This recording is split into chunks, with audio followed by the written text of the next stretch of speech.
नमस्कार दोस्तों, आप सभी का स्वागत है आपके अपने यूट्यूब चैनल शांति निकेतन में।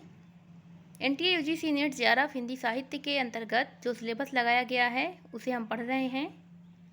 हमारा ये जो टॉपिक चल रहा है वो हिंदी नाटक के संदर्भ में चल रहा है और हम पहला नाटक पढ़ चुके हैं, भारत दुर्दशा। आज जो हमारा नाटक है वह उसका नाम है अंधेर नगरी, जो कि भारतेंदु हरिश्चंद्र जी का नाटक है।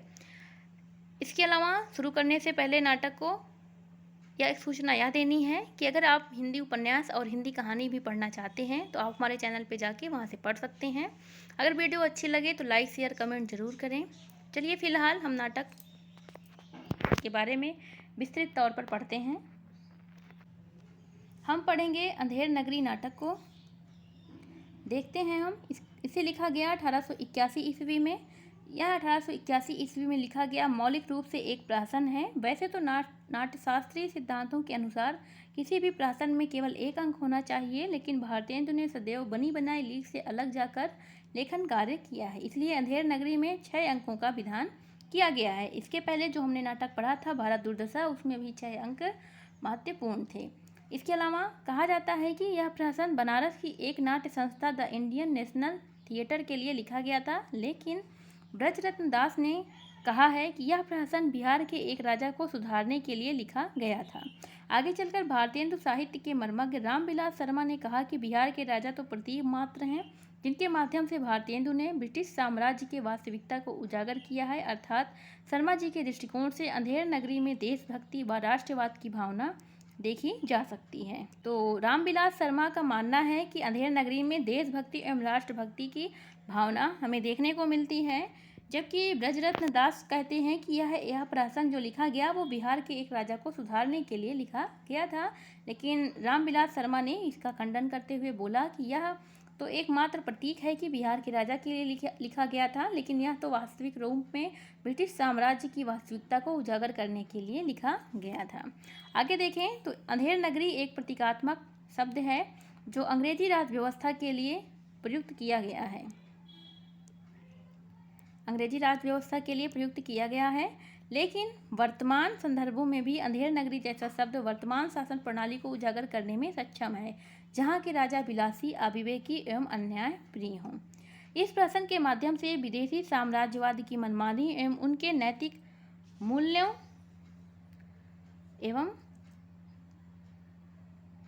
नैतिक मूल्यों के पतन को रेखांकित किया गया है। अंधेर नगरी में यह दिखाया गया है कि पैसे को समाज में सर्वाधिक महत्व दिया गया है। प्रहसन में टके के माध्यम से पूंजीवाद के प्रथम उत्थान को रेखांकित किया गया है, इसमें पूंजीवाद के प्रथम उत्थान को रेखांकित किया गया, जहाँ पर कोई भी कार्य असंभव नहीं है। राजा को रंक और रंक को राजा भी बनाया जा सकता है। इसमें पूंजीवाद के कुकर्मों को भी रेखांकित किया गया है। कुकर्मों को भी यहाँ पे हम देख सकते हैं। भारतेंदु का मुख्य उद्देश्य जो रहा है वो जन जागरण का रहा है और उसी को ही उन्होंने हथियार के रूप में इस्तेमाल करके इस प्रहसन को लिखा हुआ था।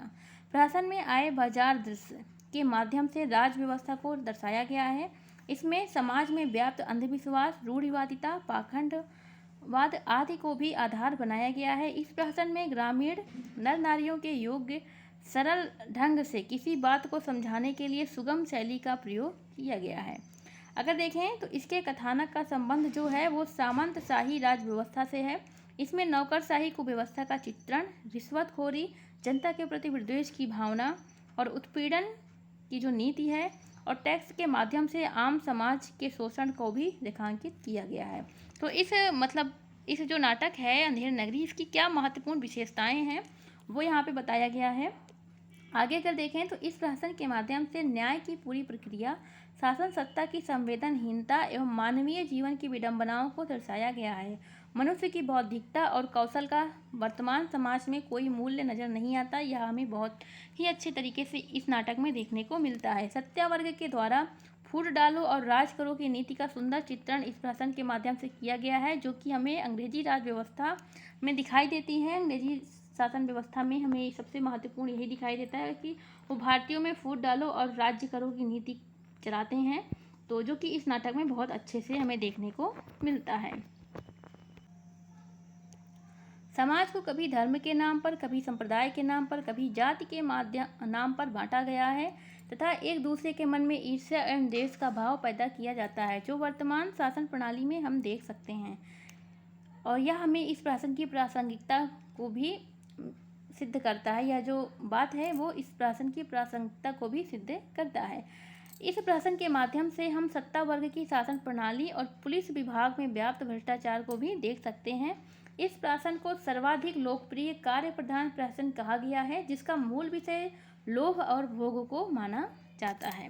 अगर हम आगे बात करें इसकी अन्य विशेषताओं पर, तो भारतीय तो इस प्रशासन के माध्यम से यह दिखाना चाहते हैं कि लोभ मनुष्य के पतन का सबसे बड़ा कारण है। इस प्रशासन में एक और सामंती नैतिकता की हंसी उड़ाई जा गई है, तो दूसरी ओर अंग्रेजी राज व्यवस्था की पतनशील स्थिति को उजागर किया गया है।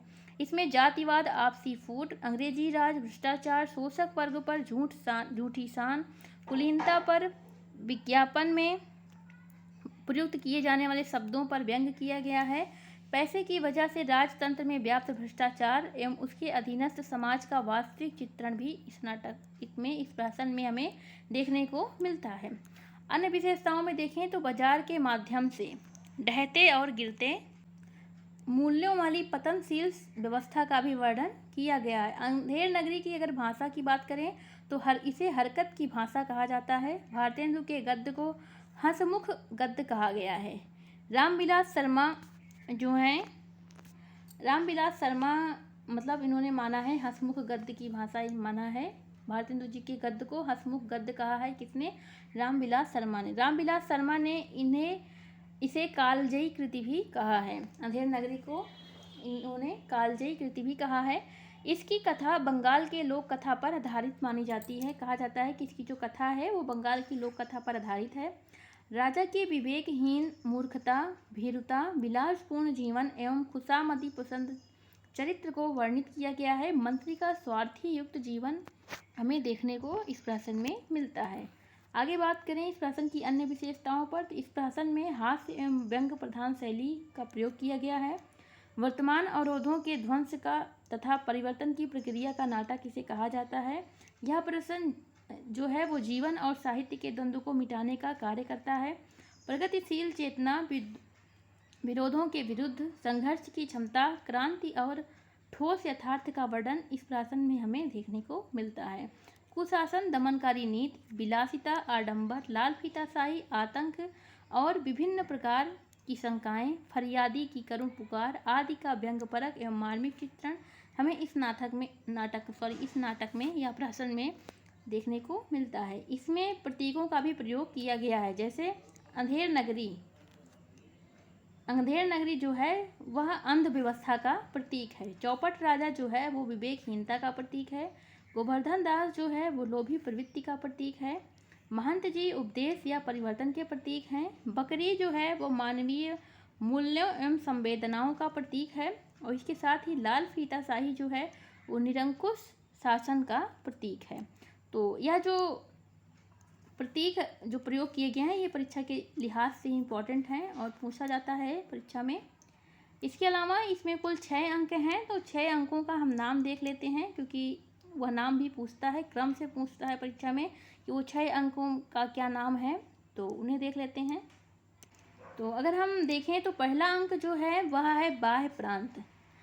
अगर हम भारत दुर्दशा में देखें तो भारत दुर्दशा में प्रथम अंक क्या था? तो प्रथम अंक जो उसमें था वो था वीथी। प्रथम अंक भारत दुर्दशा में अगर बात करें तो वीथी था, जबकि अंधेर नगरी में पहला अंक क्या है? बाह्य प्रांत।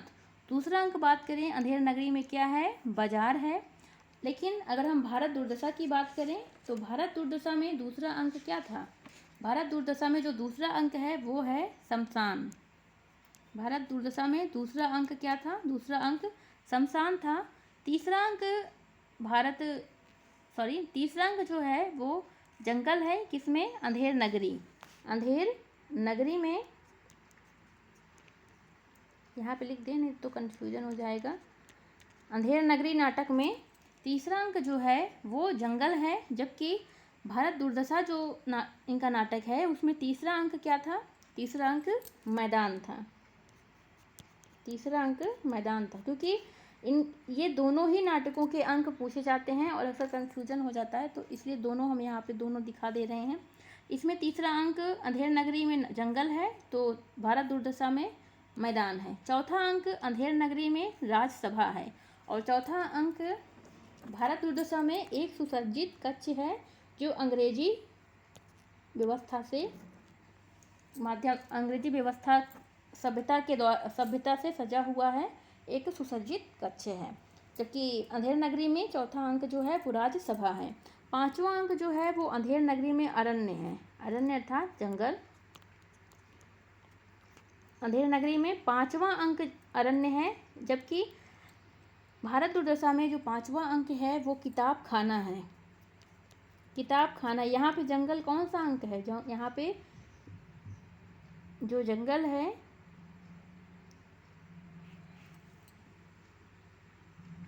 वो छठा अंक है। छठा अंक जो है वो अंधेर नगरी में शमशान है, और भारत दुर्दशा में क्या है? भारत दुर्दशा में वन है। भारत दुर्दशा में वन है। देखिए यहाँ पे पांचवा अंक जो है वो अंधेर नगरी में अरण्य है, लेकिन भारत दुर्दशा में जो अरण्य वन है वो छठे अंक में है। शमशान जो है वो अंधेर नगरी में छठे अंक में है, लेकिन अगर हम शमशान की बात करें भारत दुर्दशा में तो वो यहाँ पे दूसरे अंक में ही है। तो इस तरह ये अंक थे महत्वपूर्ण अंक नाटक के। 6 अंक भारत दुर्दशा में भी हैं और 6 अंक अंधेर नगरी में भी हैं, और ये सभी अंक हैं। पहला अंक बाह्य प्रांत है, दूसरा बाजार है, तीसरा जंगल है, चौथा राजसभा है, पांचवा अरण्य है और छठा शमशान है। किस नाटक के संदर्भ में? अंधेर नगरी के। अगर भारत दुर्दशा के संदर्भ में देखें तो पहला अंक वीथी है, दूसरा शमशान है, तीसरा मैदान है, चौथा कक्ष है, पांचवा किताब खाना है और छठा वन है। तो इस तरह यह थी कुछ महत्वपूर्ण बातें नाटक के अंक के संदर्भ में। अगर कुछ अन्य बातों को देखें तो कुछ महत्वपूर्ण कथन हैं विभिन्न विद्वानों के। कथन से पहले पात्र देख लेते हैं। तो पात्र जो है इस नाटक अंधेर नगरी के कुछ पात्र हैं, जैसे महंत गुरु हैं, नारायण दास हैं, गोवर्धन दास हैं, कबाब वाला है, घासी राम है, हलवाई है, कुजड़िन है, मुगल है और मछली वाली है, जाट वाला है, बनिया है, सेवक है, राजा है, मंत्री है, फरियादी है, कारीगर है, कोतवाल, भिस्ती, चूने वाला, कसाई, गडेरिया, ये सभी अंधेर नगरी जो नाटक है उसके पात्र माने गए। मुख्य पात्र देखें तो महंत गुरु है, नारायण दास और गोवर्धन दास, और राजा, कोतवाल, भिस्ती, ये सभी माने गए हैं। नेमीचंद जैन का एक कथन है अंधेर नगरी के संदर्भ में कि अंधेर नगरी की यथार्थपरता और शैलीबद्धता का बड़ा आकर्षण मिश्रण है, कि अंधेर नगरी में यथार्थपरता एवं शैलीबद्धता का बड़ा आकर्षण मिश्रण है। नेमीचंद जैन का कथन है। एक कथन और है लक्ष्मी सागर वार्ष्णेय का। लक्ष्मी सागर वार्ष्णेय कहते हैं कि अंधेर नगरी में यह दिखाया गया कि जिस राज्य में गुण अवगुण का भेद नहीं, वहाँ प्रजा का राजा की मूर्खता के चंगुल में फंस जाने का डर बना रहता है। बहुत ही अच्छी बात यहाँ इन्होंने कही हुई है। आगे जो है एक और हैं विद्वान सिद्धनाथ कुमार। इनका कथन है कि अंधेर नगरी में चौपट राजा की कथा है जिसे न्याय अन्याय का विवेक नहीं है और जो स्वयं फांसी पर चढ़ जाता है। इसमें तत्कालीन भारतीय समाज का बड़ा व्यंग्यात्मक एवं आकर्षक चित्र अंकित हुआ है। तो इस तरह ये कुछ विद्वानों के कथन थे और इसके महत्वपूर्ण पात्र थे। इसके साथ ही हमने इस नाटक के अंकों को देखा और प्रारंभ में हमने इस नाटक की विशेषताओं को देखा हुआ है। तो इस तरह यह नाटक समाप्त हुआ अंधेर नगरी। मिलते हैं एक अन्य नाटक के साथ, तब तक के लिए धन्यवाद। कमेंट्स के माध्यम से ज़रूर बताएं आपको वीडियो कैसा लगा। धन्यवाद।